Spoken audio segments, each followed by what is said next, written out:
I think out of all the videos that I've wanted to do since I started BookTube, this has been the one that I've been waiting for the most.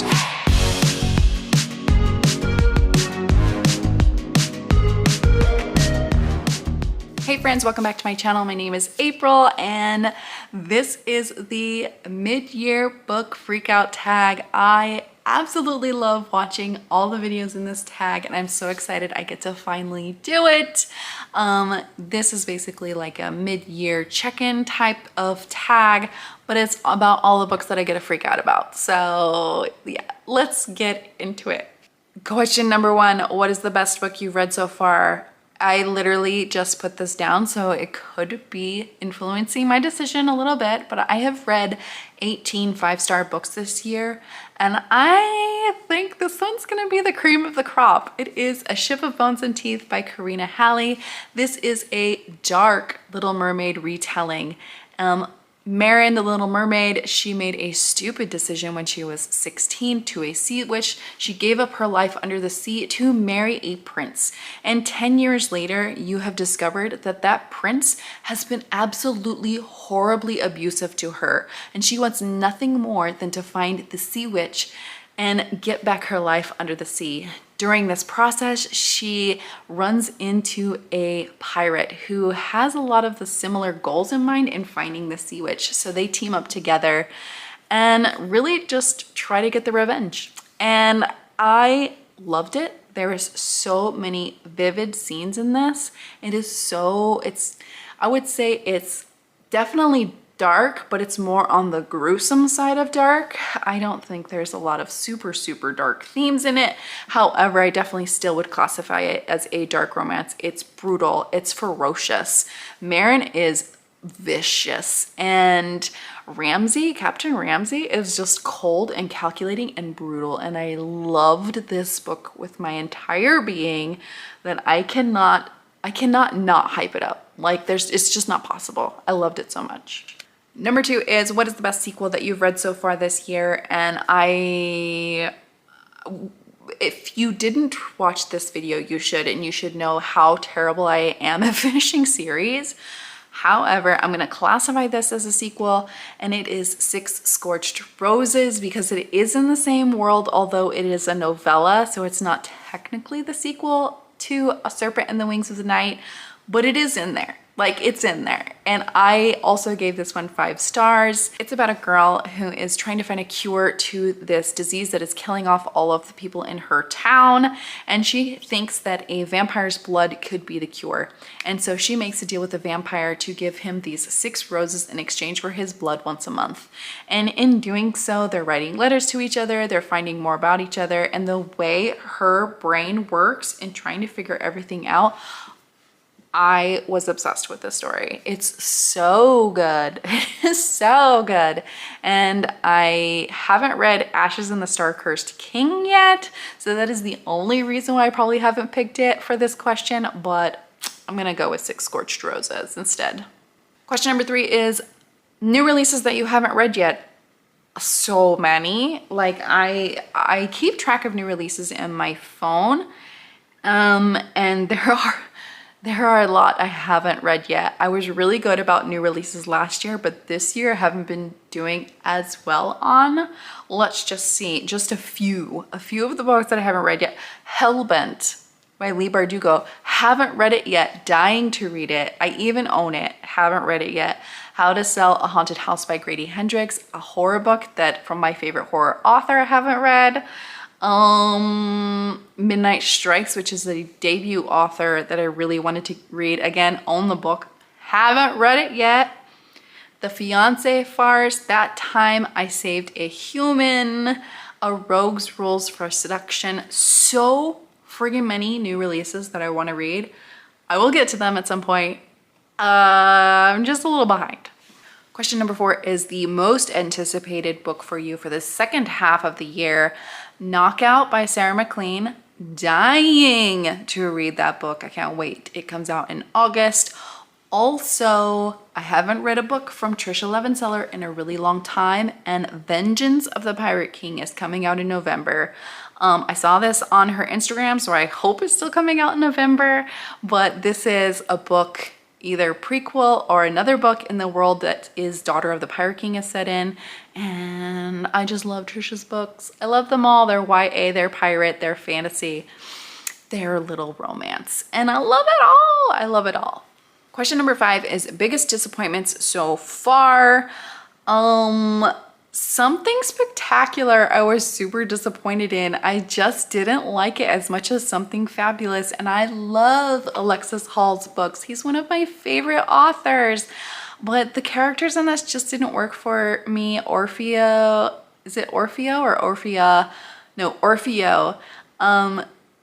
They just didn't work for me. They didn't work for me at all. I didn't understand the relationship. I just didn't get it. I love a lot of everything else about this book, but I expected to give it 5 stars, and I think I ended up giving it like a 3-star. Still a good book. Still highly recommend it, especially just for all the diversity and the humor that goes along with Alexis Hall's books. They're always an adventure. However, this one just felt a little flat for me just because I wasn't invested in the main character, in the main romance between the 2 characters. Another one that was super, super disappointing was The Queen of Myth and Monsters by Scarlett St. Clair. This is a book I want to burn. Like, honestly, like there's just no reason to it. No reason to it. It's very self-aware that all it does in this book is they fight and have sex, and that's it. It doesn't go anywhere. The plot doesn't develop. The characters don't develop. I am still interested in this world. I will read the next one, but I was just so disappointed in this book. It made me sad. Question number 6 is your favorite new authors.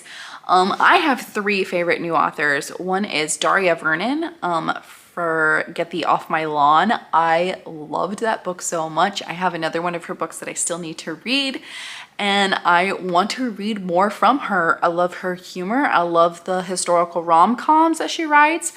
Love them, and I got to get to know her more.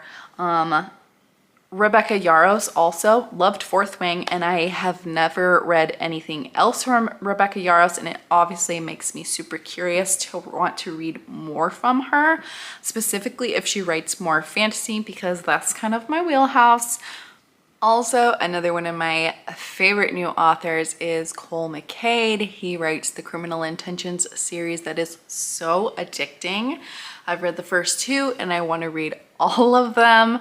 There's like season 1 and season 2, and I don't know how many books there are in both of them, but I need to eventually get to all of them. Question number 7 is the biggest surprise, and I have 2 for this one, and the first one is The Book of G by Lily Archer. I really shouldn't be surprised that I loved this book as much as I did, because I love Lily Archer's writing, her humor, her adventure, but I guess I wasn't expecting to like this book as much as I did.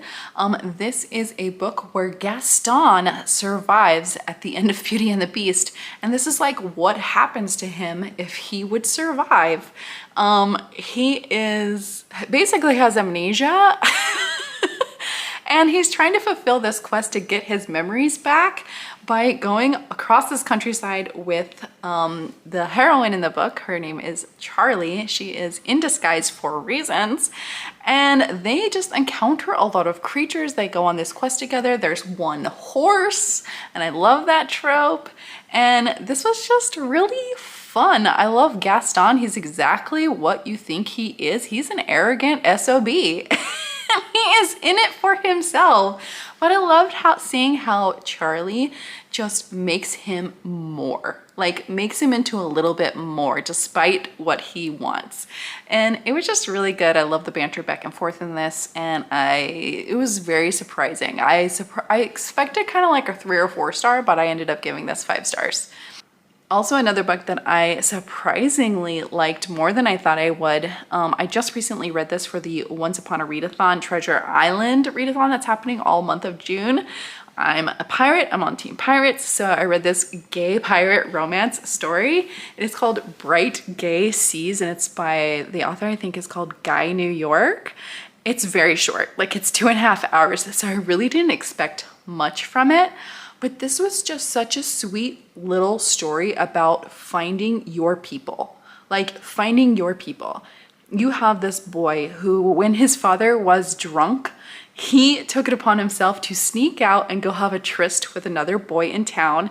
His father finds out, grabs him by the ear and pulls him down to the docks and sells him to pirates. However, as soon as the pirates go out to sea, they hoist their rainbow flag and the entire ship is full of gay pirates. And it is just his, like he's just looking back on his adventure with these pirates, and I just really loved it. Also, the pirate captain is trans, and we all love that diversity in these books. It was just really surprising. I really didn't expect much from it, and I got so much more out of it. Question number 8 is a book that made me cry. I really don't cry in books that often at all, but A Ship of Bones and Teeth had 2 places in it that made me almost cry. It definitely ripped my heart out. And I still loved that book. So I'm gonna go with that book for question number 8 because it was the closest thing I did to crying. Witchmore was just like a face for me. But it was very sad. Okay, it was very sad. Question number 9 is a book that made you happy. I read a lot of books that make me happy, honestly. That's what I gravitate towards. I love to laugh, I love to have fun.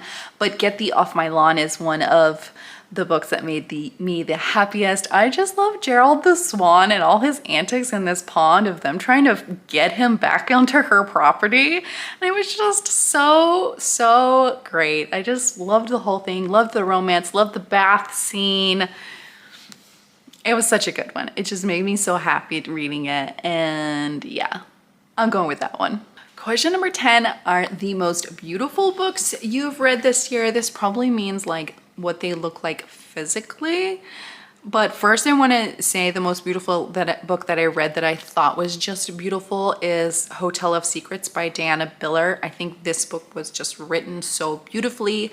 And Eli is the most beautiful man inside and out that I could ever read. And I just loved him so much. But also the 2 books that I read that I love the covers of so much are Gentle Rogue by Joanna Lindsay. I have this original cover and it's one of my most coveted covers on my shelf. Like, I love it. But also a cover that I think is beautiful and I wish the book was so much better because I just want to plaster this cover up on my wall is Wet Hot Allosaurus Summer. Like, I hate these damn dinosaur books. They're all terrible. However, the covers, beautiful, beautiful. I want posters on my wall right here. Instead of these 2, I want these stupid dinosaur covers on my wall.